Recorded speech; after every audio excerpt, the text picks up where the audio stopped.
kembali lagi di channel YouTube kami, Yayasan Insan Cita Selapara, yang selalu menayangkan konten edukasi seperti Inspiring Talk, potret pemuda galau yang akan menambah wawasan Anda.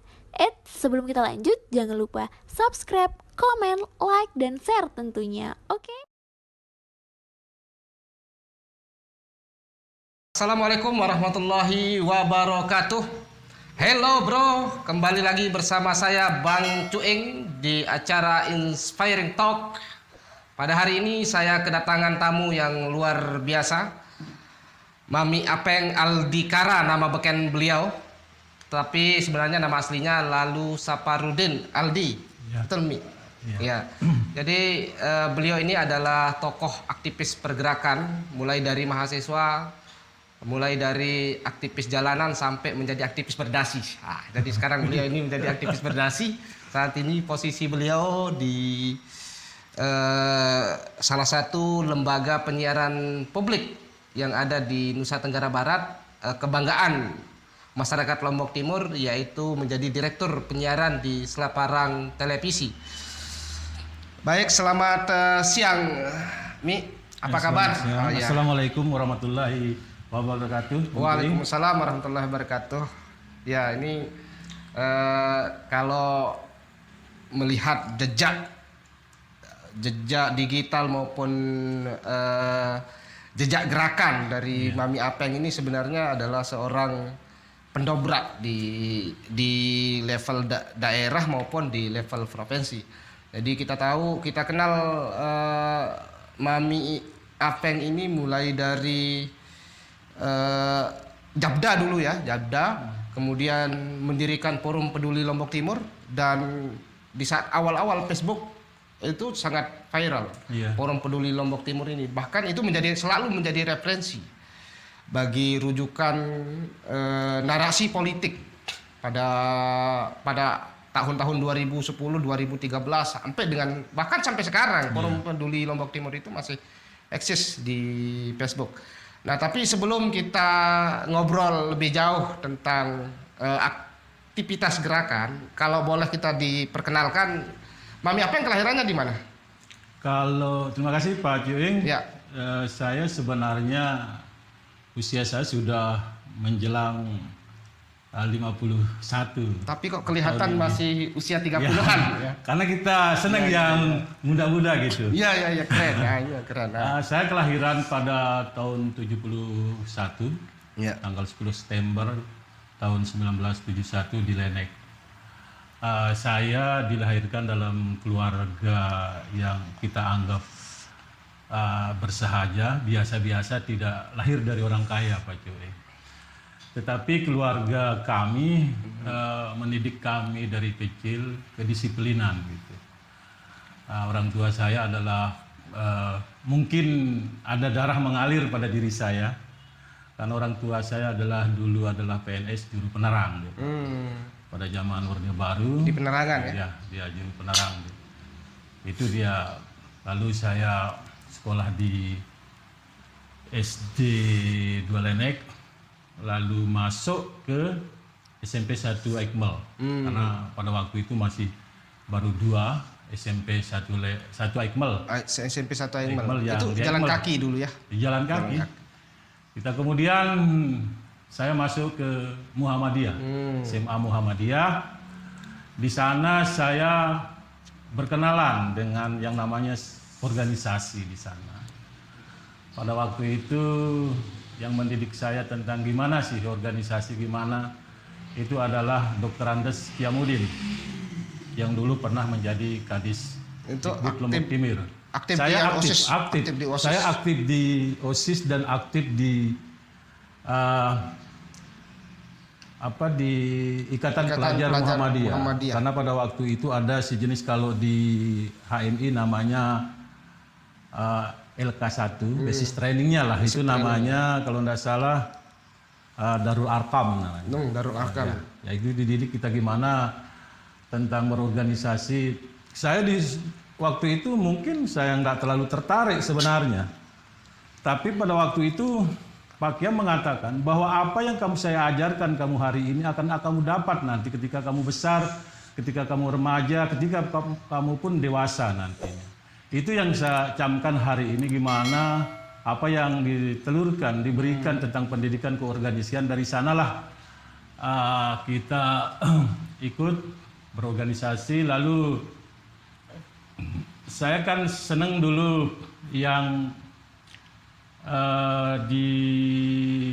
yang happy gitu. Setelah tamat dari SMA, saya masuk ke perguruan tinggi di IKIP saya dulu, Pak Cuing.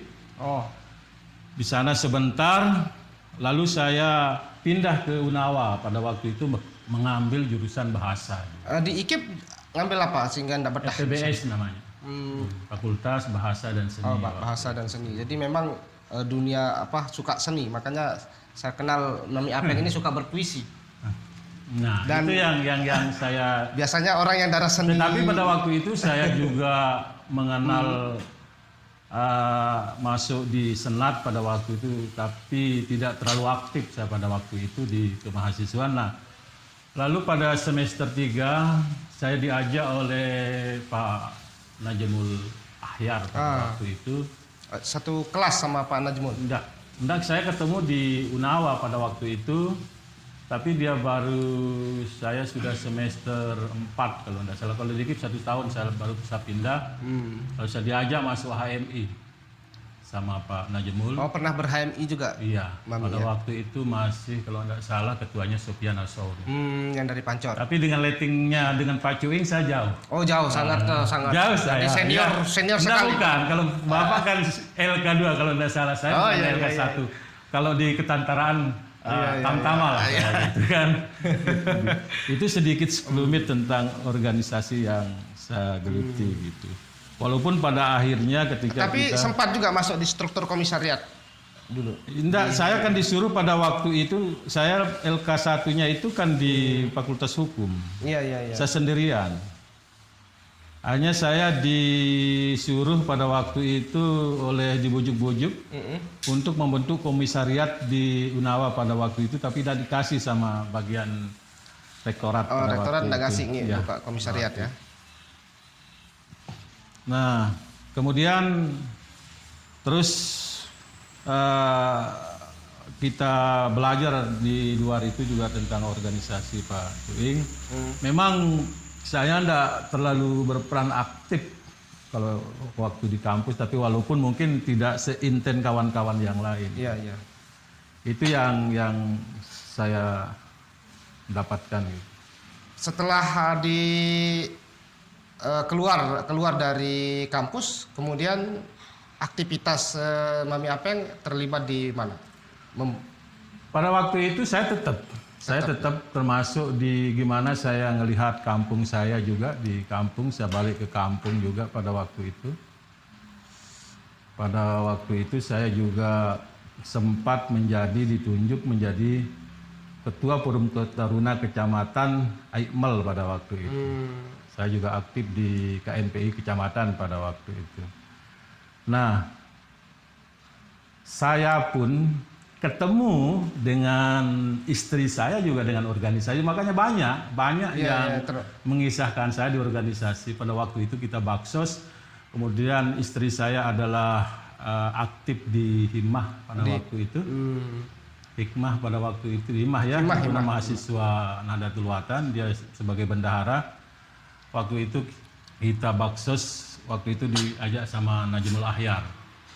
Nah, di sanalah pertemuan cinta tersambung gitu Pak Cuing. Dan salah satu dari aktivis yang sukses di dalam gerakan bangun konsolidasi. Lalu pada waktu itu saya sempat kerja pasca reformasi itu. Saya kan tamat sekitar tahun 94. 94 itu saya masuk SMA itu. Ya. Pada saat 98 saya kawin tahun 97 Pak Cuing. Makanya saya punya anak waktu itu pas hari lahirnya pada saat terjadinya reformasi yang jatuh pada bulan ini, bulan Mei Pak. Itu dia. Pada waktu itu saya masuk setelah itu menjadi wartawan Pak Cuing. Wartawan di media apa? Baru berapa media waktu itu, media cetak, selain dari Lombok Pos, selain dari Suara yang Suara dulu NTB, Suara NTB NTB Pos. ini namanya Bali Pos dia. Oh ya, Bali Pos. Bali Pos. Lalu kita diajak sama Pak Sukri Aruman yang sekarang menjadi Ketua Dewas di Selaparang TV, menjadi wartawan pada waktu itu. Saya juga nggak paham juga wartawan, hanya saya nekat aja. Nulis-nulis gitu ya? Ya nulis, nekat aja gimana cara dari A, B, saya nggak ngerti dia. Tapi sudah paham rumus 5W 1H Ya, kan? paham saya, karena pada waktu saya belajar itu saya nulis berita kriminal 1 hari Pak Cuing bisa selesai dia. Oh iya. Karena saya nggak ngerti, karena bukan ada dasar saya. Dasar saya tentang kejurnalisan sebenarnya. Lalu kemudian karena terus kita belajar, terus diasah, sampai berita saya headline semua. Karena saya mengambil, karena kita latar belakang kita juga sering saya ngambil kejurnalisan kepolitikan. Sehingga saya ngetem pangkalannya di DPR pada Udayana waktu ya, di Udayana. Itu. Tetapi saya orangnya yang tidak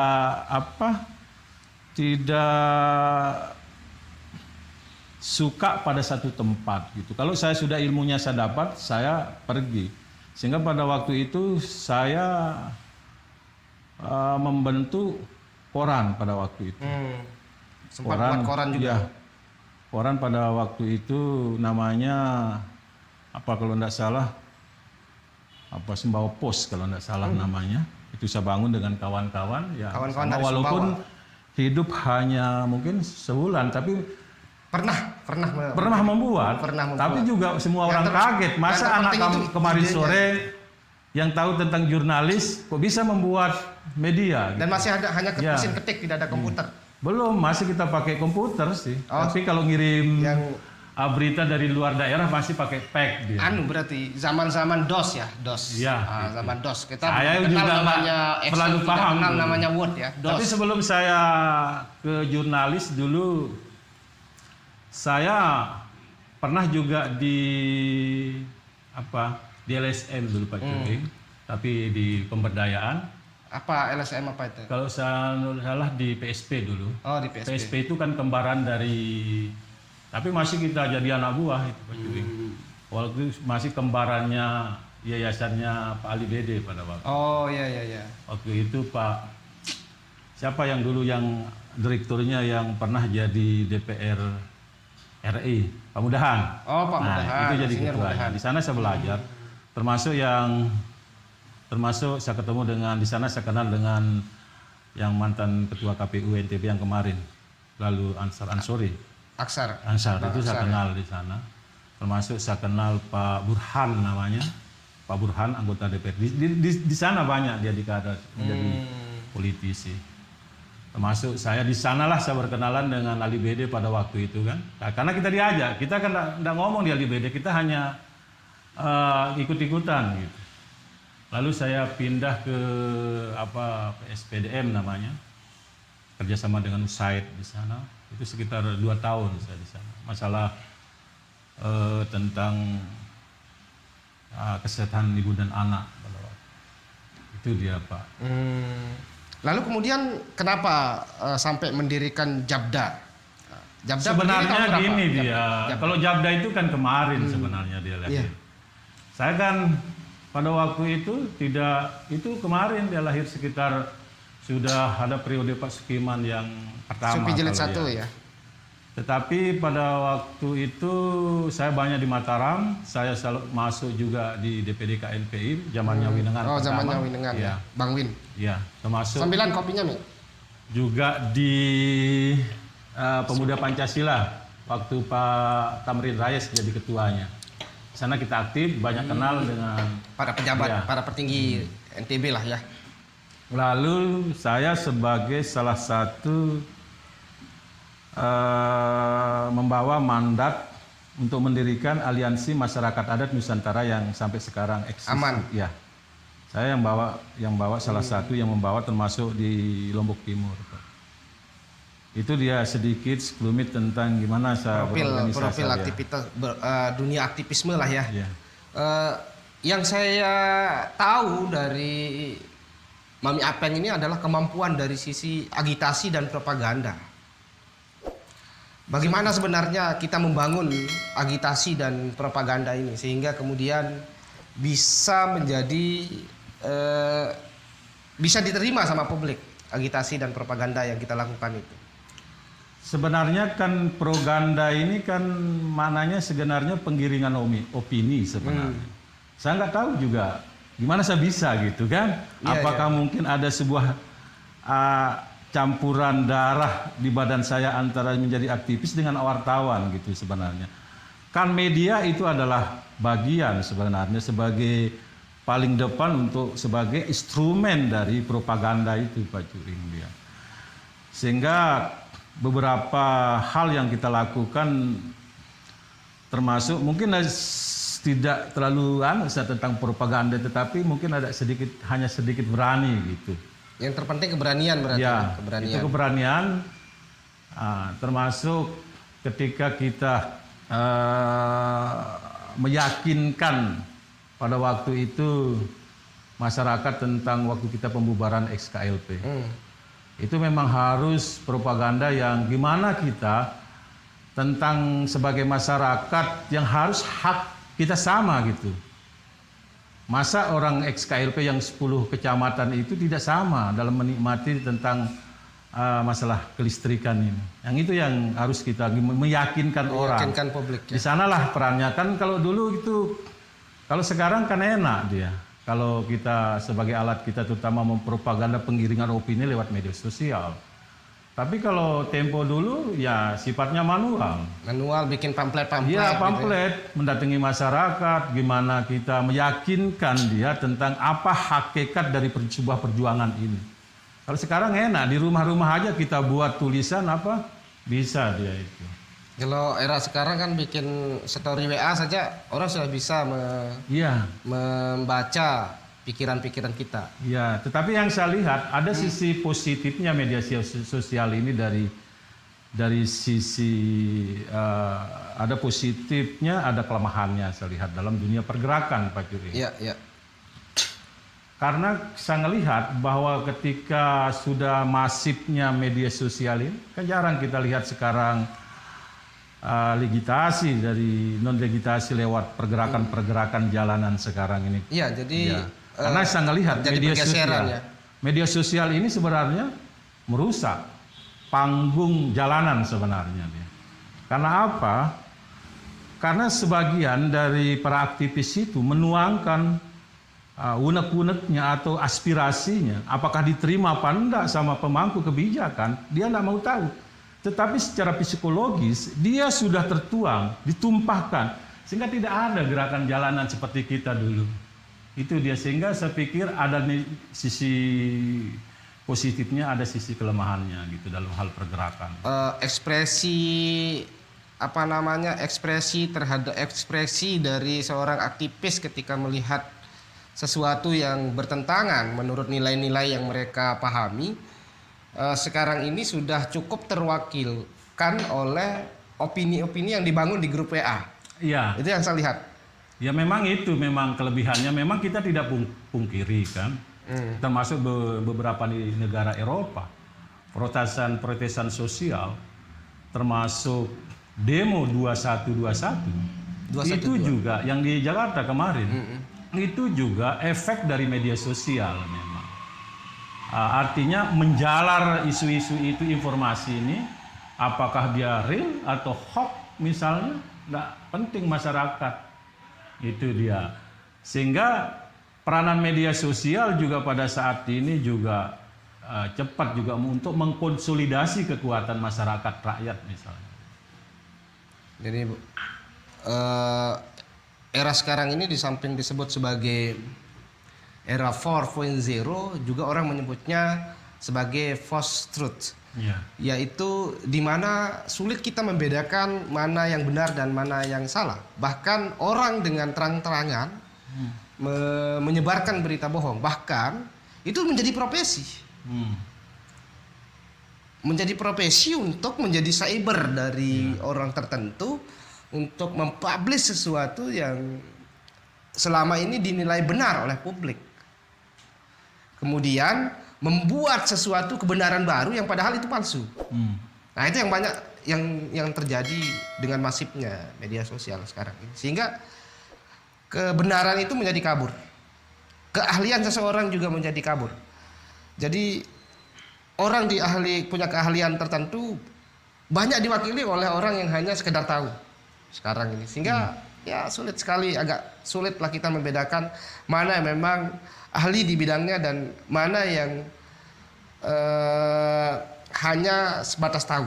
Iya. Makanya sebenarnya di sini kan tidak ada batasan kita. Tidak ada batasan karena di media sosial ini kan imbal balik dia. Tidak satu arahnya. Kan? Ya. Nah, sehingga seringkali bisa orang yang sebagai media sosial itu juga menjadi user di sini. Sehingga kalau kita ngelihat sekarang banyak dikirim misalnya seperti kata Sida itu masalah berita hoax. Nah, hoax ini juga dipelihara sama rejim pada saat ini. Kalau kita lihat buzzer misalnya. Itu dipelihara. Sebenarnya hoax itu adalah apa artinya berita-berita palsu ini kan sering diproduksi oleh bagian-bagian buzzer dia. Itu yang saya lihat sekarang. Nah, ini dimanfaatkan untuk menyerang. Sehingga itulah yang menyebabkan terjadinya pemecahan bangsa ini. Bahkan sehingga tidak ada aspirasi ya. Tidak ada aspirasi ketika orang mengkritik tidak hanya dia tidak senang kepada penguasa. Bukan. Tapi ada yang tujuannya memang pokoknya tetap dia salah misalnya. Tetapi juga ada yang memberikan masukan gitu. Sehingga ketika ada niatnya misalnya para akademik ataupun pengamat memberikan masukan terhadap pemerintah, disinilah kadang-kadang buzzer menyerang. Yang penting kita sama.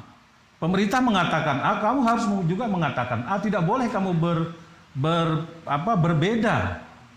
Ada perbedaan antara pemerintah dengan masyarakat. Selalu mencari dalil-dalil pembenaran.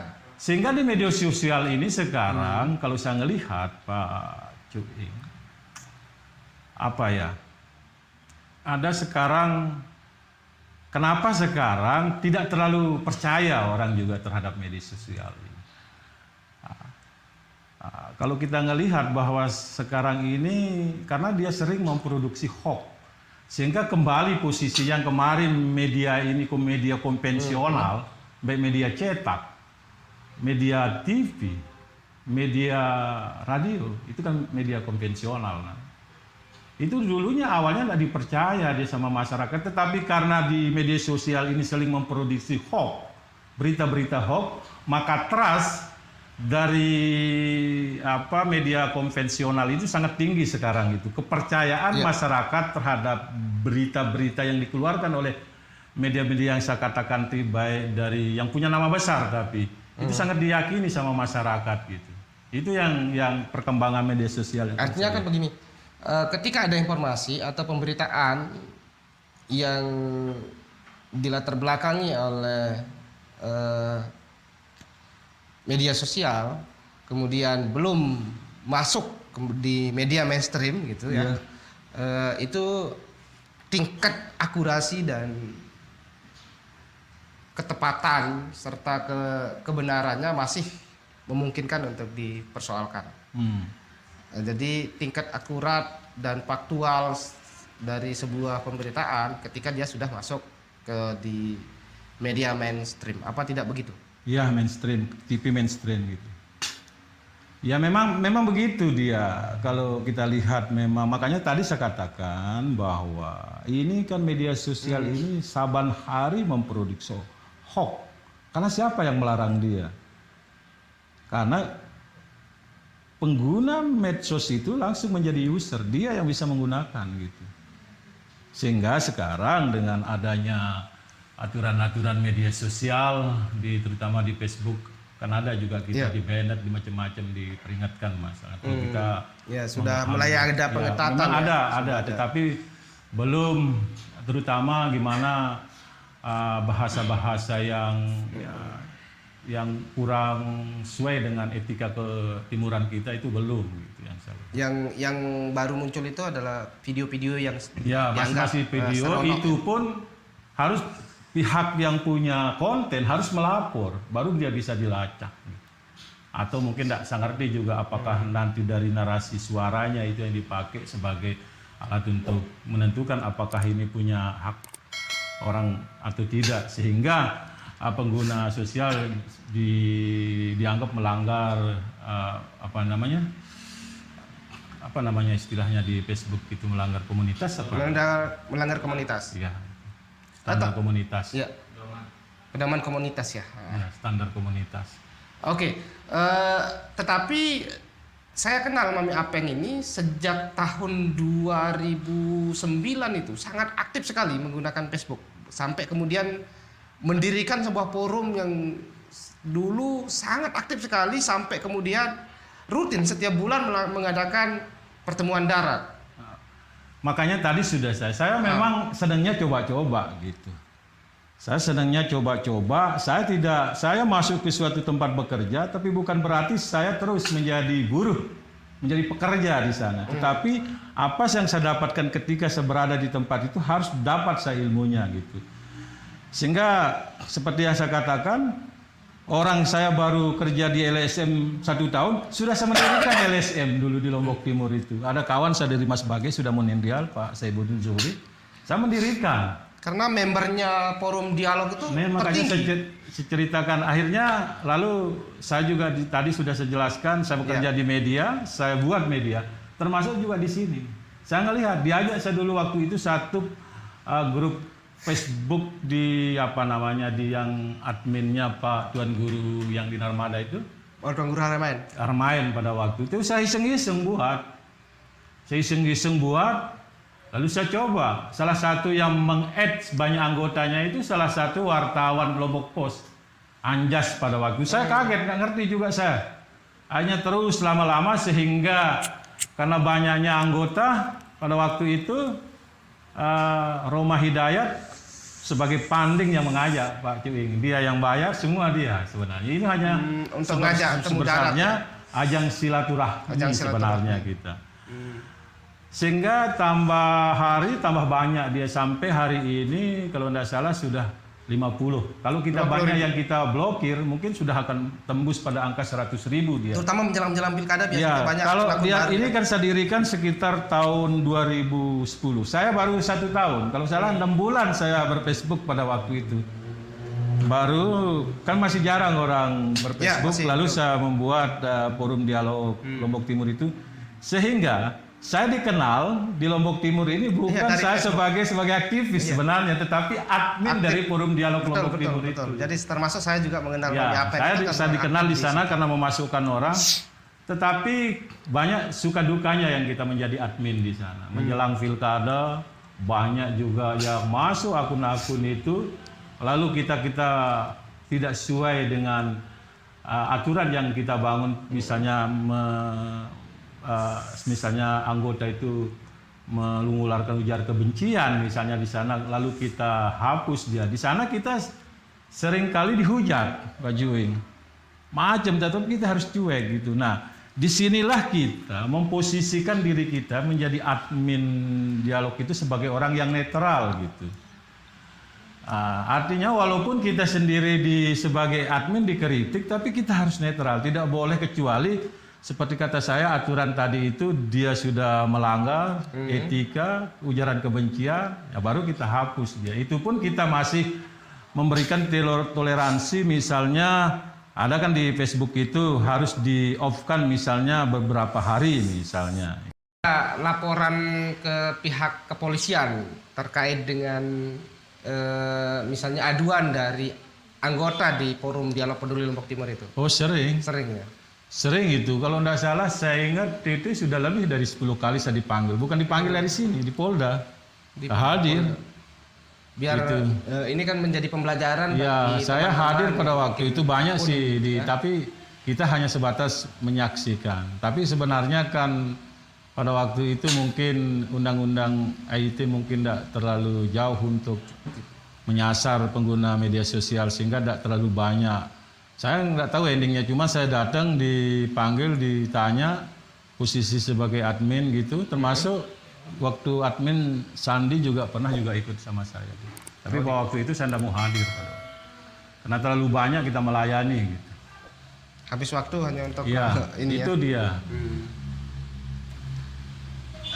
Kalau misalnya sekarang bagaimana Mami Apeng melihat situasi sosial politik di daerah kita ini? Kalau saya ngelihat kan, Artinya dengan kacamata media sosial. ya makanya itu yang saya katakan tadi. Saya lihat bagus juga yang saya lihat dia cara-cara kawan aktivis sekarang untuk menyampaikan aspirasinya. Kan tidak mesti kita melakukan unjuk rasa, saya bilang.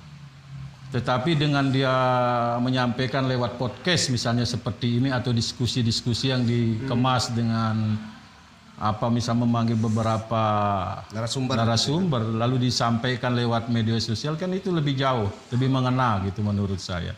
Sehingga saya pikir mungkin ada sebuah pergeseran sekarang. Kan selalu saya lihat di sini kan kepemudaan LSM seringkali kan mengadakan diskusi atau apa tentang kinerja atau mengkritisi kinerja pemerintah gitu. Tapi itu sah-sah saja menurut saya dan bagus ketimbang dia mengadakan demo. Demo ini kan risiko dia.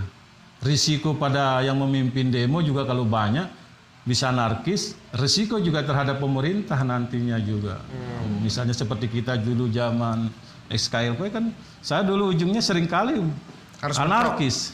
Kenapa saya sering agak keras memimpin aksi pada waktu itu? Karena saluran kita kan tidak terlalu banyak seperti sekarang ini. Kalau kita diblok sama wartawan. Tetapi kan wartawan itu seringkali mengambil berita yang sedikit sensasi gitu. Harus ada bentrok-bentroknya. Harus ada bentroknya. Sehingga saya memimpin aksi banyak juga. Tidak hanya aksi di XKLP. Waktu saya menjadi pengurus ASKUM, Asosiasi Sopir itu kan terjadi pengerusakan kalau tidak salah 15 mobil antar daerah, termasuk beberapa yang sifatnya sporadis itu juga sering saya lakukan. Termasuk saya pernah hearing ketika Ibu Rohmi menjadi Ketua DPR, saya membubarkan rapat paripurna pada waktu itu. Kenapa? Karena tujuan kita supaya bisa di-endorse, bisa ditarik berita itu sehingga menjadi isu publik.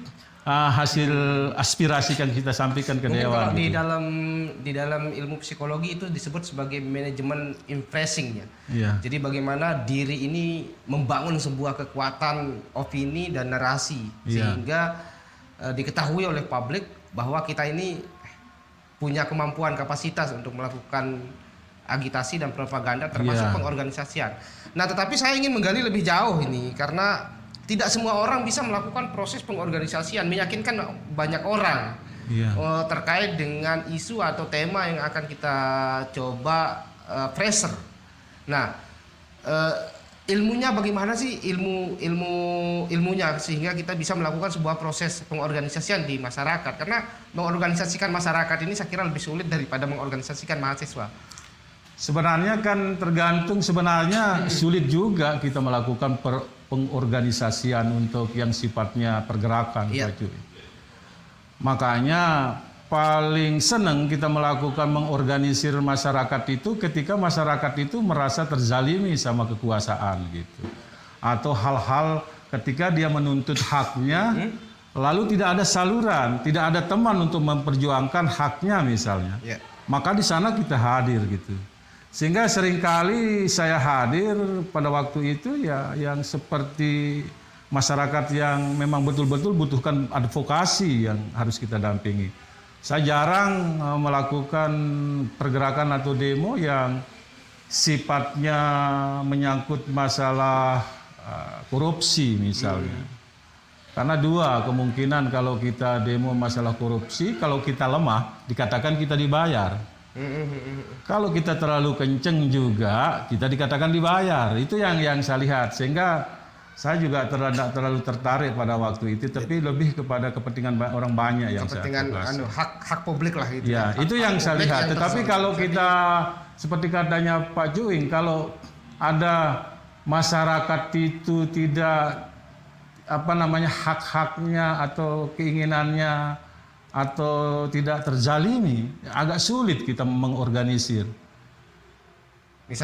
Misalnya isu kita bangun sendiri gitu. Jadi ketika kita membangun isu, kemudian kita coba lempar ke publik, ke masyarakat gitu, dan kita mau butuhkan masa nih gitu. Nah makanya ya sulit. Kalau Sekarang kan sepertinya masyarakat kita apatis dia Pak Cuing. Apalagi kita di bagian utara, di daerah bagian utara kita ya mungkin mulai dari Mas Bage ke timur.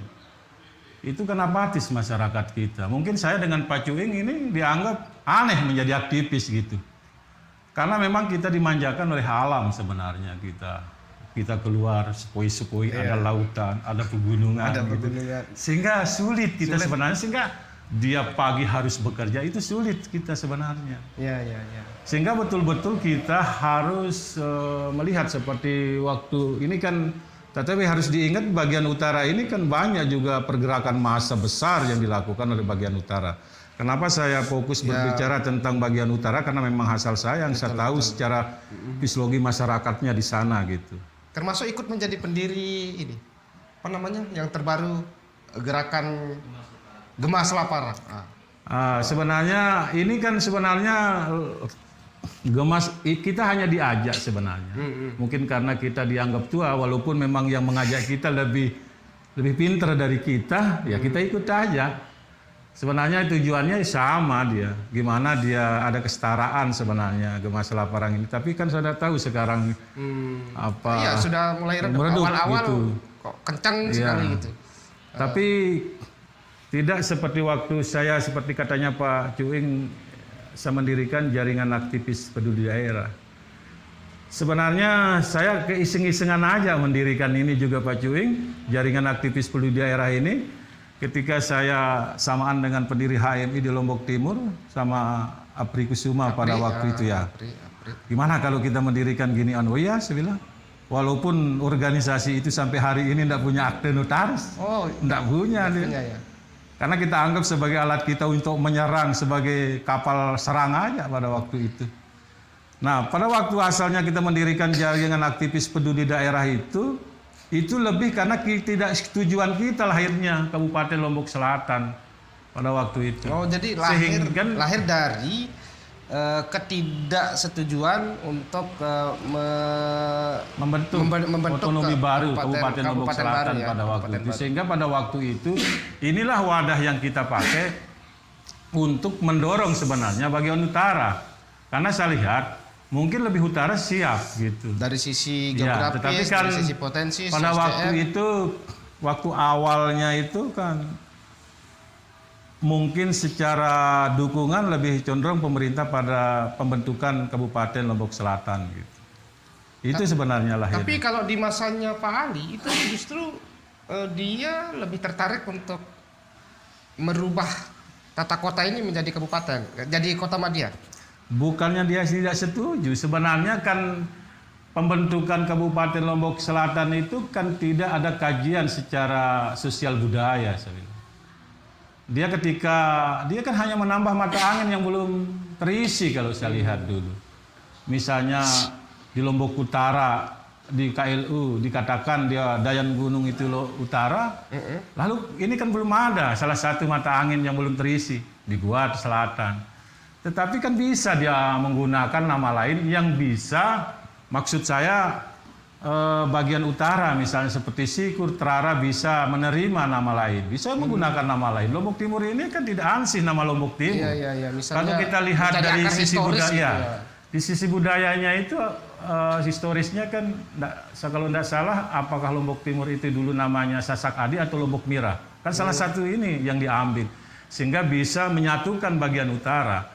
Karena bagian utara itu kan tidak mungkin bagian utara di KLS gitu ya. Iya, tidak mungkin bagian Sikur mau menamakan Lombok Selatan. Karena yang namanya Lombok Selatan, Pairlau secara historis budaya itu adalah Tanah Au. Tanah Au sampai ke Kuta, ke Mandila itu namanya Pairlau sebenarnya. Pairlau ya. Iya. Pairbawa yaitu Mataram. Dayan kalau Gunung, kita ini Pertimu. Ya, kita Pertimu kita ini. Itu kalau kita lihat. Kayak Dayan Gunung itu Perdayu. Itu sebenarnya cikal bakalnya terlahirnya jaringan, tetapi terus kita melakukan advokasi masyarakat gitu. Tapi akhirnya saya coba bergeser pergerakan kita dengan adanya jaringan-jaringan yang kita miliki di pemerintahan. Lalu saya lebih kepada pemberdayaan, Pak Cuy. Saya membantu masyarakat tentang irigasi, perpipaan atau hal-hal lain termasuk kesenian. Termasuk kan banyak Bung Mami Apeng ini banyak membantu beberapa lembaga-lembaga pendidikan untuk menggiring dana dari pusat. Iya, itu sih sering kita bantu, termasuk terakhir yang itu. Dulu juga saya mendirikan SMK Dane Rahil itu menjadi ketertawaan orang. Masa aktivis bisa mendirikan SMA? Tapi kebetulan ada yang saya kenal di Jakarta. Pada waktu itu kita dapat bantuan 2,5 M pada waktu itu. Sehingga kita dapat program USB namanya, Unit Sekolah Baru. USB kita dapat. Nah, itu jarang dapat tuh Pak Cuing. Kalau tidak salah hanya 2 yang dapat pada waktu itu. Dan itu pertama dan terakhir USB-nya untuk swasta. 1 di Lombok, 1 di Sumbawa. Dan sukses? Sukses sampai hari ini. Oke, terakhir karena mau azan. Jadi sekarang ini kan sudah terjadi pergeseran. Mami Apeng dari aktivis jalanan, kemudian bergerak di pemberdayaan, dan sekarang menjadi aktivis berdasi. Bagaimana rasanya setelah menjadi direksi di salah satu lembaga pemerintah? Awalnya saya risih, Pak Cuy. Iya. Saya risih gitu ketika kita sebagai orang yang bisa katakan orang bebas lalu masuk. Mungkin karena saya dianggap menjadi timnya Bapak, Pak Sukiman Rumaksi pada waktu itu. Saya koordinator media dan penggiringan opini pada waktu itu. Mungkin itu alasan mereka menunjuk saya pada waktu itu. Awalnya saya risih. Jujur Pak Cuing, 1 bulan itu, 1 minggu itu saya rasanya kok capek banget gitu. Jadi direktur. Betul-betul itu capek saya. Capeknya kenapa? Capeknya karena tidak merasa duduk seperti saya kan yang formal gitu terkurung rasanya saya waktu itu, sehingga formal harus pagi-pagi seperti orang kuliahan pakai sepatu. Sementara dulu kan kapan-kapan kita. Kalau sekarang kan, tetapi ada hikmahnya yang kita dapatkan bahwa menjadi kan 2 nih, kemarin seorang luar menjadi masuk sistem. Nah, ketika kita menjadi sistem itu kita tahu bahwa apa yang kita lakukan hari ini ketika kita berada di dalam harus ada yang dilapisi seperti orang birokrasi. Apa yang kita harus lakukan kebijakan itu ada aturan. Tidak seperti kita berada di luar. Kita teriak, semau kita teriak, tidak jadi masalah. Tapi ketika kita di dalam kan ada pemeriksaan, ada hal-hal yang harus kita ikuti aturan main gitu. Jadi memformat kembali otak ini. Iya, gitu memformat, tetapi ada keuntungan kita sudah berada di luar, kita sudah berada di dalam sekarang. Jadi pernah merasakan bagaimana? Dua-duanya sudah berasa di luar, berasa di dalam sekarang. Iya. Kalau Bapak tanya enaknya, sama dia. Bapak ya, berada di luar, sama. Gitu sebenarnya ya. Iya. Makanya kita sebenarnya dulu awalnya saya terkukung gitu. Tetapi ini kan bagian pembelajaran juga, apapun yang kita lakukan pada hari ini juga ini pembelajaran semua. Makanya Pak Cuing, saya tidak mau gagal gitu. Harus kita sukseskan dengan Pak Dirum juga tentang Selaparan TV ini akan menjadi jejak kita ketika kita keluar. Kita sukses sekarang Selaparan TV ini kita menjadi ASO nih. Peralihan dari analog ke digital gitu. Sehingga kita keluar dari tempat bekerja itu tidak ada cibiran bahwa kita dianggap tidak berhasil gitu. Nah makanya dari dulu saya katakan bahwa ini akan menjadi gambaran. Harus kita sukses ketika kita luar meninggalkan tempat bekerja kita hari ini supaya kita sukses. Maksud saya jalan kita itu supaya kita lapang, dilihat kita sukses. Bukan dicemoohkan kita keluar bahwa kita tidak berhasil gitu. Ya. Yang terpenting itu adalah bagaimana konsistensi sikap dan perilaku, mau berada di luar, mau berada di dalam kekuasaan, mau di mana saja aktivitas kita, sikap dan perilaku ini harus tidak boleh berubah gitu. Saya pikir ini kan juga Mungkin eranya ini sekarang bahwa seorang bupati atau wakil bupati memberikan kesempatan orang luar, terutama aktivis, memimpin salah satu. Kan kita lihat banyak sekarang. Sehingga kalau dulu kan biasa pegawai negeri ditaruh di sana. Nah mungkin ke depan juga bisa diikuti oleh siapapun pemimpinnya nanti, bisa diikuti nanti. Karena bagaimanapun saya yakin kawan-kawan yang di luar yang menjadi aktivis baik LSM ataupun apa namanya, hanya kesempatan yang belum. Saya pikir mereka juga lebih hebat juga, kesempatan yang belum ada. Juga. Oke, closing statement Bi, sebelum kita tutup akhiri. Closing statement untuk kepada adik-adik aktivis misalnya yang hari ini. Saya pikir mungkin kepada adik-adik ini supaya terus belajar gitu, bahwa hari ini terutama adik-adik mahasiswa, bahwa ini seperti katanya Bang Anies Baswedan, bahwa kegiatan organisasi di kampus ini seperti kita belajar berenang. Tempat berenangnya itu ya kolam itu, di sana terukur dalamnya, di sana juga terukur kedalamannya. Nah, setelah di sana kita sudah belajar berenang di kolam itu, lalu kita keluar berenang di lautan yang luas. Saya yakin kita mampu. Kalau orang yang tidak pernah berenang di kolam kecil, artinya di dua kampus itu, maka ketika dia keluar, dua kemungkinan, dia bisa berenang atau tenggelam. Ya. Nah itu harapan saya, sehingga adik-adik terutama kawan-kawan untuk terus belajar. Mungkin adik-adik ini ada di antara kita, sadar atau tidak sadar Anda, Anda adalah pemimpin. Saya sudah 2 kawan-kawan saya menjadi kepala daerah hari ini. Teman kita bersendagurau di sekretariat ya? dulu, tapi sudah sadar atau tidak sadar Anda menjadi pemimpin hari ini, dan ke depan mungkin ada di antara Anda bisa memimpin, apakah menjadi kepala daerah atau lainnya. Demikian. Baik Bro, jadi itulah tadi bincang inspiratif kita bersama Mami Apeng Aldikara lalu. Semoga Anda bisa terinspirasi dan mengambil pelajaran dari success story yang sudah disampaikan oleh beliau. Tetaplah selalu di channel Yayasan Insan Cita Selaparang. Jangan lupa subscribe, like, komen, dan share. Billahi taufiq wal hidayah. Wassalamualaikum warahmatullahi wabarakatuh.